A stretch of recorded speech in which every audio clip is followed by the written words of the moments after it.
All right, Shalom, my y'all. First and foremost, I want to give all praise, honor, and glory to Yahweh, Ba'ashem Yahushua, Ba'ashem Rekakodash.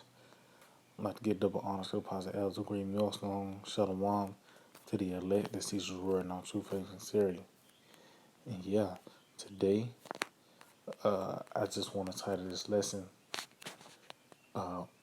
Without at this time, restore the kingdom to Israel, because pretty much we in the same spirit of the disciples, man, known as the apostles, and we know at this time we are in that time. Matter of fact, before I get that, and let's get this in Thessalonians, man, because the prophecies are speaking. You know, the prophecies are speaking loud and clear, man. This is this is First Thessalonians 5:1. It says, "But of the times and the seasons, brethren, ye have no need that I write unto you." See, we are in that we are in the times and the seasons where the prophets of old was talking about. You know, the different things, indicators. You know, so there's the different plagues and pestilence and the uproars. Those are the different signs. You know, to show us where we at on this journey, man. Pretty much, this is the indicator to let us know that we are in the end, man.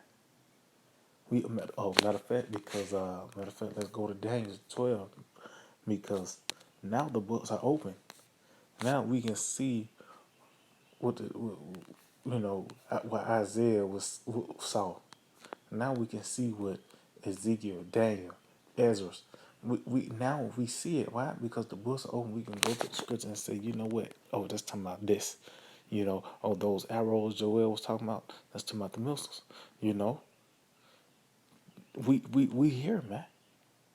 You know what I mean? So this is Daniel 12 and verse 4. It says, "But thou, O Daniel, shut up the words and seal the book." And that's talking about the scriptures as a whole, man. The scriptures as a whole was sealed to in a certain point of time, man. You know, it says, "And seal the book even to the time of the end. Many shall run to and fro, and knowledge shall be increased." See, so in the time of the end, during the end, guess what? The books are going to be open, man. Oh, matter of fact, what it is, Second Ezra, the sixth chapter, I believe. Which, let's see, Second Ezra 6, and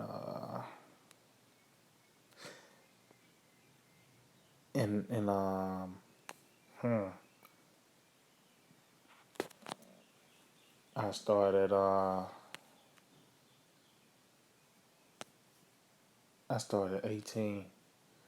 It said, and it said, "Behold, the days come that I will begin to draw nigh and to visit them that dwell upon the earth." See, and will begin to make acquisition of them that what they had, what they be that have hurt unjustly with their unrighteousness, and when the affliction of Zion shall be fulfilled. See, oh, and when is that affliction is going to be fulfilled under the it's going to be fulfilled under the captivity of Esau, man. Esau Edom, which in this chapter it tells you that Esau is the end of the world. Esau is the end of the world. Jacob's the beginning of it that followed.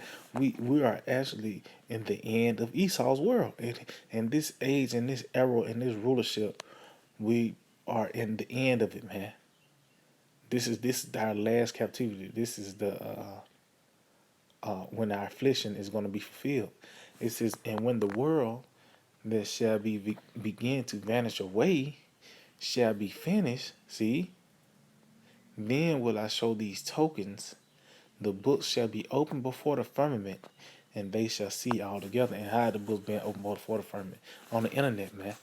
This word is being published. This book is being made public on the internet, man. Now we can go to the book of Ezra and say, okay, it's talking about this, it's talking about that. So the Lord Yahweh Shai have shown us, you know, just like the freeway, man. You know, you got these different signs and to let you know how far you is from your destination. You know, well, we see the things that's here now on earth to let us know that the Lord Yahweh Shema Shai is visiting this place. We in the midst of the Lord doing a marvelous work, man. See what I mean? You know? So let's go back to Acts 1 and uh and 6. It says, and when they therefore were come together, they asked of him, saying, Lord, wilt thou at this time restore again the kingdom to Israel? Which that's was the Yahweh Shai, man, to deliver us, man. You know, I believe that's in John 1. It tells you that it says, we have found him whom Moses in the prophet spoke of. You know why? Because Yahweh Shai is that relief, man. You know, the Yahweh Shai is that relief, man. Yeah, just his name itself lets you know that he is the guy. He is the deliverer, man. You know what I mean? It said, and he said unto them, it is not for you to know the times or the seasons which the Father had put in his own power. See, so now, Pastor Paul must have been going off. No, man. This is Yahweh Shai be telling the disciples not the time, because guess what? Even though by the fourth beast, which is Rome is where the kingdom of heaven is going to be established, but it had two reigns, man. By the way, the revised Roman Empire of America, man. You know that deadly one that was here. We here now, man. You know, but now we know that we are in them times and seasons. It wasn't meant for them to get it back then, but now we get it, man. We're in their time now, man. You know, we in their time now, man. And we actually at the end of this thing, man. The end of Esau's matter of fact, let's see what it is. Ecclesiastes 7 and in 8, it says, better is the end of a thing than the beginning thereof. See? And that's what we at. We at the end of this thing. And that's at another, like I said, the indicator is that, we can go into the scriptures and say and and break it down thoroughly, man. Through spirit and power, y'all by Shemi outside. You know, the indicator is that how these prophecies coming to pass, man. No, I say you shall well understand. Matter of fact, I'm gonna get this. It says, better is the end of a thing than the beginning thereof, and better is the patient in spirit. And the patient in spirit is better than the proud in spirit. Yeah, we gotta be patient. We can hasten the day, but we can't do nothing to make 2 minutes to come faster, man. We have to be patient, but as you can see, things are it's fast, man. We here, man. You know what I mean? So this is second Ezra 9:1. He answered me then and said, measured out the time diligently in itself. See? And how we doing that by the different prophecies that's coming to pass, man. We know that this time the Lord is going to restore the kingdom to Israel. Because Esau Edom is going to be the last one to rule. Matter of fact, let's go back to second Ezra 6 real quick. Second Ezra 6 and 7. It says, then answered I and said, what shall be the parting asunder of the times? See, or when shall be the end of the first and the beginning of it that follows. So Ezra always inquired of the end, man. He always wanted to know about the end, man. So when is the pretty much all the other heathens gonna start ruling and the Israelites are gonna rule? It says he said unto me from Abraham to Isaac, when Jacob and Esau were born of him, Jacob's hand held first the heel of Esau. For Esau is the end of the world, and Jacob is the beginning of it that follows. See, so by the way of the Edomites being in power, you know, that let us know that we are in the end, and it's not like that we in the beginning of Esau's reign of terror. We're in the end of Esau's reign of terror, man.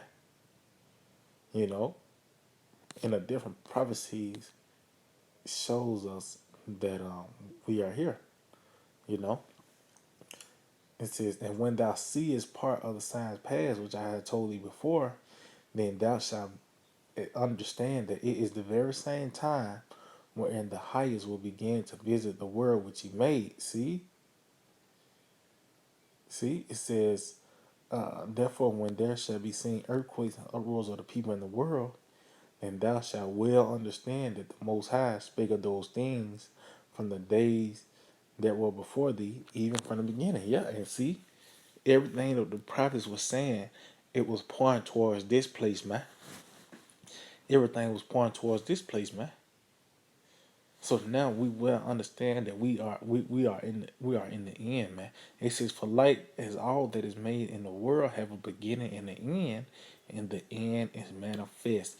And yeah, you see things are being made clear, man. You see things is plain as day, man. It's plain as day, man. You see that that this place is circling in the drain. That there's no way that Esau Edom can come out of this rut. It's Yahweh Shemashah that struck this place with a deadly blow, and pretty much America's suffering a slow death, man. But it's gonna be pretty soon. The Lord's just gonna put it out of his misery, man. You know what I mean? You know. Let's see. Um, what is that? Okay, that's second Ezra. I think that's 16. I believe.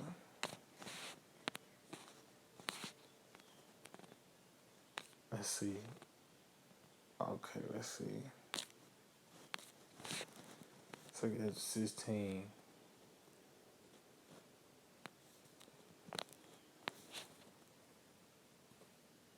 And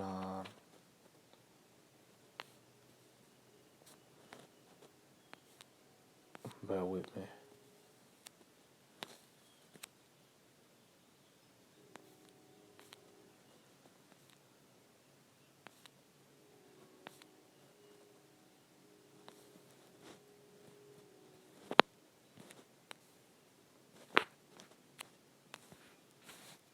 Bear with me. Bear with me.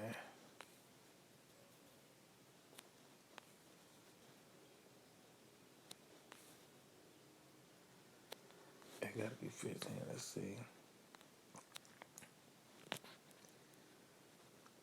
Bear with me. Yep, kind. This is it. This second Ezra 15 and 10. It says, behold, my people is led as a flock to the slaughter. I will not suffer them now to dwell in the land of Egypt. And yeah, we once again in Egypt, man. This is also known as spiritually Egypt, man. You know, and the same thing. This is everything is reincarnated, but this is going to be on a larger scale, man. You know, modern plays, modern fire and brimstone, man. All these things are coming, man. You know, and this is, you know, because when you say Egypt, man, that lets you know that this is going to be a major discretion and also a major deliverance, man. You know, it says, but I will bring them with a mighty hand and a stretched out arm, see, and smite Egypt with plagues as before, and will destroy all the land thereof, see. So Yahweh Shem Shai is once again going to play Egypt as before, man. And we know what happened with Egypt. Pretty much crippled their economy. You know, the Passover killed the firstborn. Well, all these things are coming once again. Oh, actually, all these things are here, man. You know, all these things are here, man.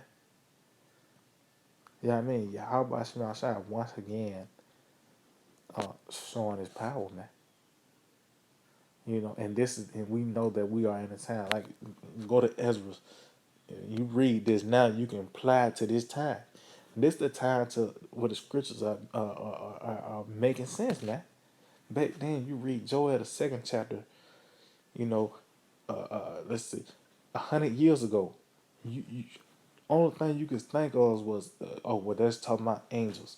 Well, now it makes more sense now. And you had the precepts and the articles and everything to back it up, man. With the different plays and precedents that's coming upon that's upon this place, you got the precepts and articles to back it up, man. Now is the time where these scriptures are making sense, man, because this is the time where the scriptures are pretty much in play. They are alive and well, man. The words of Yahweh Shema Shah, the Lord is a living power, man. And this is the time where the Lord is gonna, like I said, verse 11 again. But I will bring them with a mighty hand and a stretched out arm. See, this is the time the Lord's gonna deliver us, man. We are in that time where the kingdom is going to be transferred, and we in the midst of the transfers of kingdom, man. We in the midst of that. It says, and smite Egypt with plagues as before, and will destroy all the land thereof. Because ultimately, this Egypt, America, the whole land's going to be desolate, man. When everything is said and done. Yeah, I mean, so I just hope they were edifying. I want to give all praise and glory to Yahweh, Bashim Yahushai, Bashim Kakadash. Double honor to the apostle elders, great millstone, Shalom to the elected teacher, word, now true famous charity, DTA, Abide Babal.